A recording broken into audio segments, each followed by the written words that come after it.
Begin help channel पर आप सभी का स्वागत है। दोस्तों, आज की वीडियो में हम आपको बताएंगे एमपी कोटा के बारे में।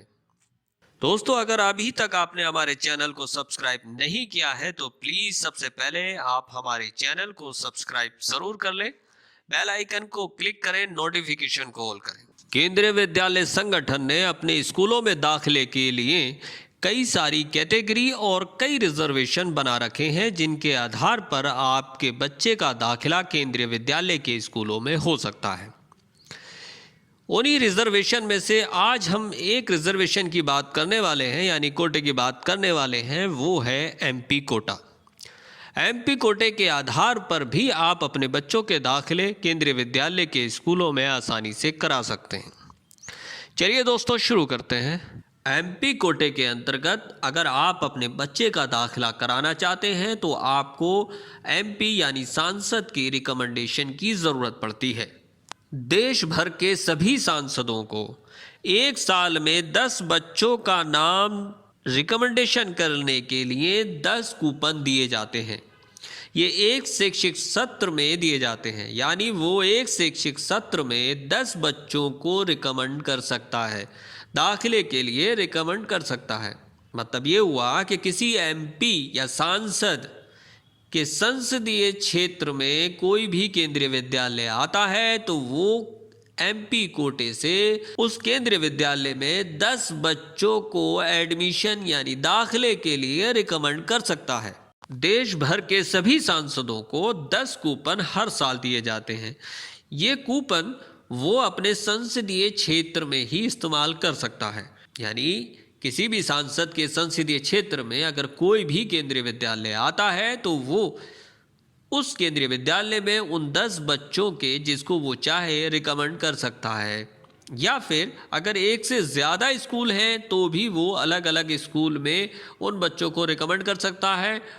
अब ये तो बात थी कि अगर किसी सांसद के संसदीय क्षेत्र में कोई केंद्रीय विद्यालय आता है तो वो उनमें रिकमेंड कर सकता है, मगर ऐसा भी होता है कि किसी संसदीय क्षेत्र में कोई भी केंद्रीय विद्यालय ना हो, तब आप उस कंडीशन में क्या करेंगे?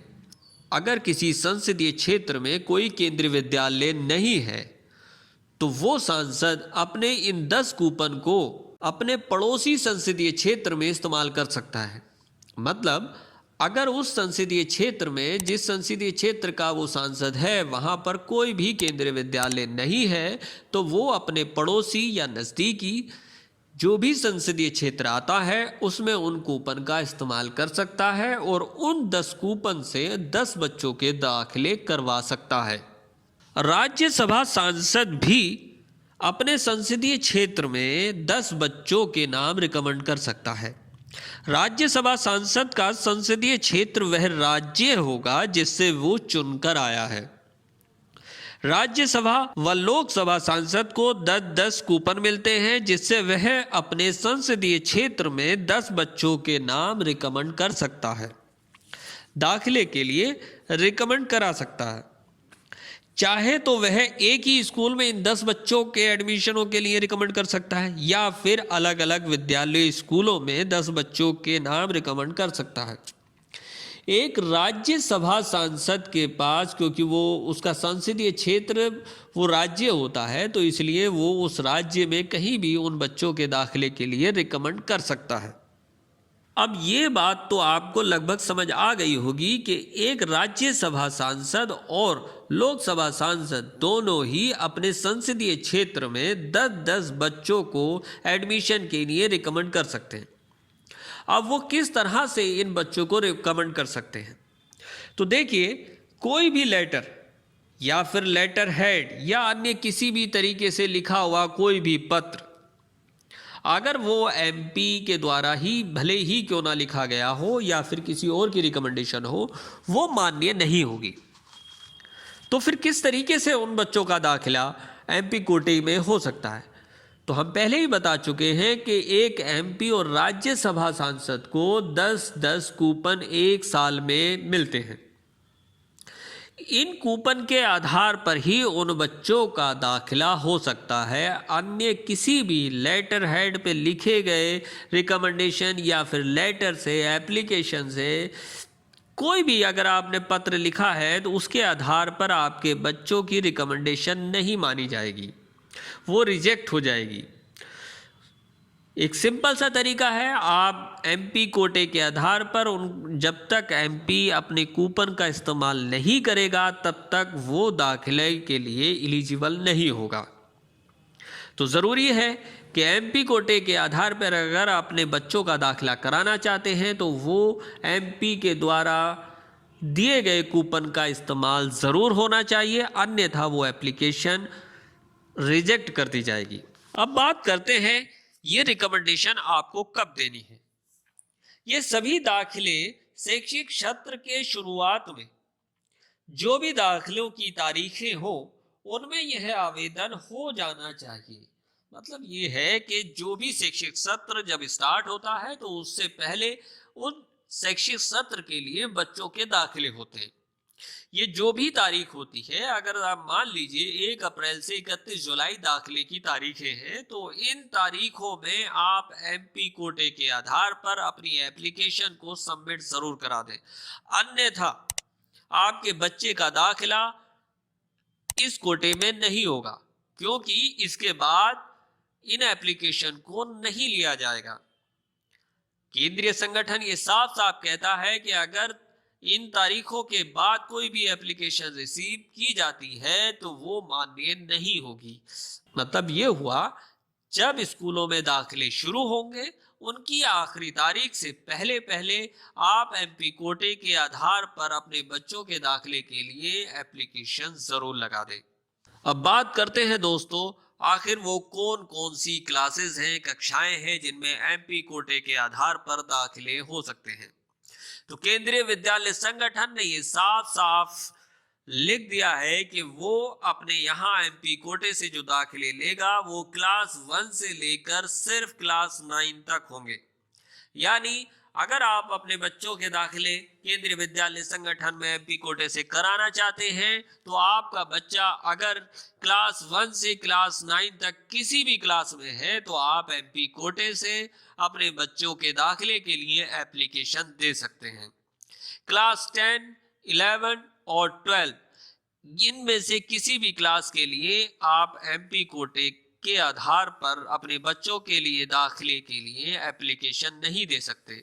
एक बार फिर से सुन लें, अगर आप अपने बच्चों का दाखिला केंद्रीय विद्यालय संगठन में एमपी कोटे के आधार पर कराना चाहते हैं तो आपका बच्चा क्लास 1 से लेकर क्लास 9 तक किसी भी एक क्लास में होना चाहिए। यानी अगर क्लास 1 में है या 2 में है या 3 में है या फिर क्लास 4, 5, 6, 7, 8, 9 इनमें से जिस भी क्लास में आप अपने बच्चे का दाखिला कराना चाहते हैं तो वो एमपी कोटे के आधार पर हो जाएगा। और इनके अलावा अगर आपका बच्चा क्लास 10, 11 या फिर 12 में है तो इन बच्चों का दाखिला एमपी कोटे के आधार पर नहीं होगा। अब एक बहुत जरूरी पॉइंट आप समझ लीजिए, केंद्रीय विद्यालय हर क्लास के एक सेक्शन में 40 बच्चों की स्ट्रेंथ रखता है, यानी मैक्सिमम 40 बच्चे एक क्लास में होते हैं। हर क्लास के अलग अलग सेक्शन होते हैं। सपोज करो क्लास 1 में 3 सेक्शन है तो तीनों में 40-40, यानी हर क्लास में अलग अलग 40-40 बच्चे होंगे।